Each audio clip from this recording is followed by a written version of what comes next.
reka nkubwize ukuri Mhm. inzoga si ikintu kabisa Man burangiye ibintu by'inzoga ntabwo nanabikunda kabisa.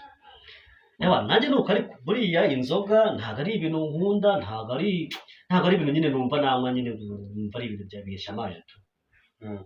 Ariko aho reka ngutere story man. Muziko story za ntabwo zijya zirangira kabisa. Ejo bundi twagize tugenda n'abajama. Turagenda turanywa ibana hari ikintu bitari keri, hari ikintu cy'inzoga zipfundikiye turanywa byatanga. Ibana n'ibyano byari bihari. Baganje byabonetse. WhatsApp mami. Ibyara y'urumva nabyo ntabwo byabura, byarumva Kigali se. Kigali ni wabana kabisa.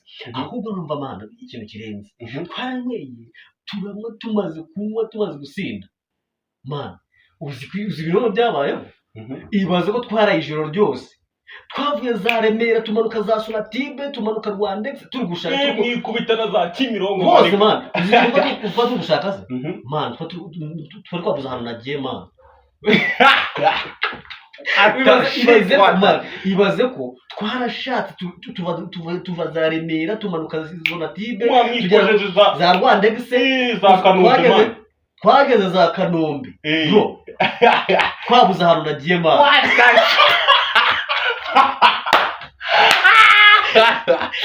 Reka guzuko iryo joro ntabwo byaribagirwa. Nose ubwo mwarashakisha nose ubwo mwumva muri gushakisha mu buye buryo.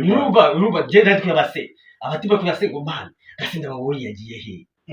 Nani basi man ndi gakora mu mifuka hose bugashaka. Sego yagiye cyaza inzoga zikira. Inzoga ntabwo ari ikintu. Watashi.